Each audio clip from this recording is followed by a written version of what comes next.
Welcome back. The federal stimulus deadline at the end of the month has Washington lawmakers scrambling to get a new deal together. Senate Majority Leader Mitch McConnell just announcing Republicans will reveal its relief package early next week. Let's bring in House Republican Whip Steve Scalise. Congressman, thank you for joining us. So if we're going to get the Republican version next week, what happens to the millions of Americans who are getting that additional $600 per week of unemployment benefits when they expire at the end of next week? Yes, Sarah, it's good to be with you. I know President Trump's real focus is on trying to help people safely get back to work, help safely reopen schools. And we recognize there's still millions of Americans that are unemployed. There are millions of Americans that continue going back to work.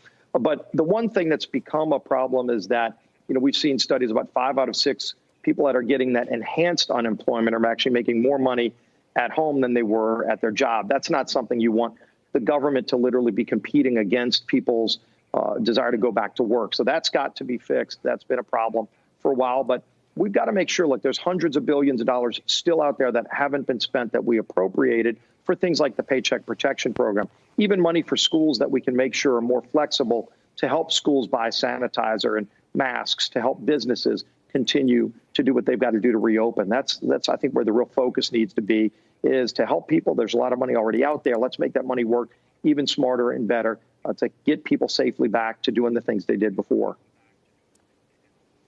Since you brought it up and we're talking about whether those expanded unemployment benefits should be continued, I mean, we've also seen plenty of data showing that, yes, people are making more potentially off those unemployment benefits and that bonus. But is there any evidence to show, Congressman, that that's keeping them from going back to work? I mean, we're still in the middle of a pandemic where cases are surging in many parts of this country. So how can you be sure that that's actually incentivizing them not to go back to work?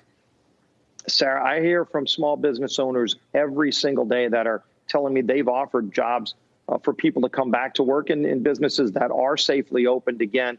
And they're able to get some of them back, but some of them just are telling them, I'm making more money at home, and they're not coming back. It's a real problem. The other side of that is there are a lot more opportunities to create jobs, and you've seen it in some of the industries that are expanding, even in a tough time, whether it's people making PPE, trying to make masks, doing other things where there's a demand. We ought to be focused on bringing a lot of those jobs back from China, because right after this pandemic broke out, as China was hiding the facts from the rest of the world, they were hoarding up all the PPE because they made almost all of it. And so when our doctors and nurses were trying to buy it, they couldn't find it anywhere. Why don't we make that here in America? That would create really good jobs, and it would give us more national security to be able to do that. I know President Trump has wanted incentives to help bring more of that kind of national security manufacturing back into America for pharmaceutical products, as well as for really important things like PPE. That's something we can make in America and create good jobs in the process. Perhaps long-term, although it's not going to solve the short-term issue in terms of unemployment. And the other factor to throw into this, Congressman, is, of course, that the median starting unemployment benefit offered by states without even this top-up of $600 a week expires after 5.5 months. So if someone lost their job in March time because of the pandemic, that will also be expiring around September time. So there is a big risk of a significant drop-off for those unemployed of any ability to spend any money by the final quarter of this year. Are you worried about that, the impact it might have on the economy, particularly as we approach the fall and the weather worsens, and perhaps the ability of restaurants and hospitality businesses to operate as they are outdoors also becomes a lot harder? Yeah, Wilfred, there are a number of deadlines, like you mentioned. Of course, the whole funding of government that expires at the end of September. We're in negotiations right now. In fact, we have votes on the House floor today on some of those bills to address that and make sure that we get those resolved before the deadline hits. And so that's what Congress is doing this week as well as next week. So we're going to negotiate, but we're also bringing legislation to the floor. Hopefully we can work through the differences that we have to get that resolved before the deadline is met. Are the Republicans on the same page when it comes to this stimulus? I mean, last time around, we were in an emergency situation and stocks were falling and we were in lockdown.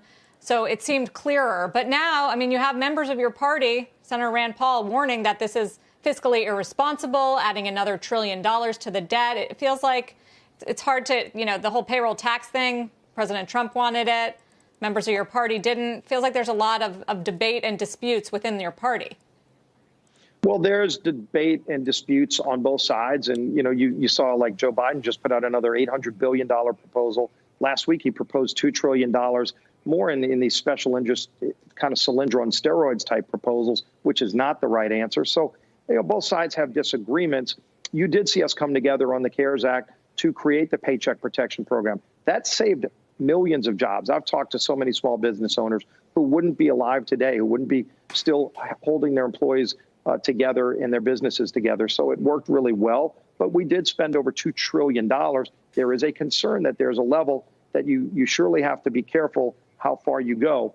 When we look at it right now, there's about $500 billion of that money we appropriated that still hasn't been spent. So I think the first thing you ought to do is look at that money, not spend more money, but say, let's make this $500 billion work better in other places where it's most needed.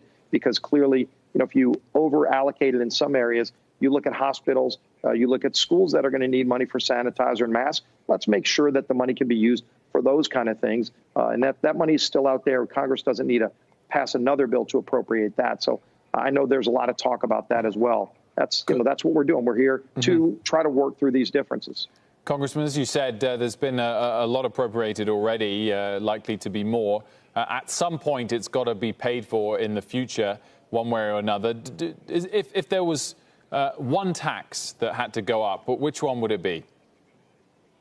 Well, if you look at the tax on the ability to create jobs in America, we saw that. It was having high taxes was killing our economy. We lowered taxes, and that created more jobs. It also brought in more revenue to the federal treasury.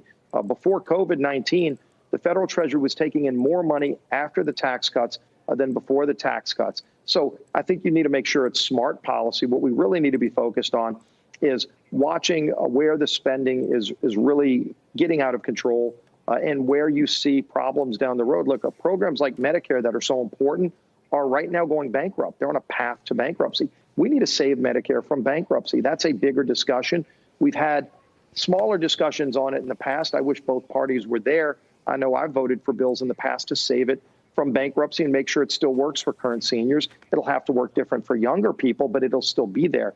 That's a bigger discussion. Today, the discussion is on how to get our economy back open safely, how to safely reopen schools. And the American Academy of Pediatrics just put out a really good report that not only shows how to safely reopen schools, it also talks about the damage to kids, to our 50+ million children in school if they're not going to school. I mean, one thing to be learning at home, it's not the same thing as learning in the classroom, and it does damage to our children. We need to be well aware of that and follow the guidelines about safely reopening, not say, can we do it or not? We can, of course, do it. Many school systems are already putting those plans in place.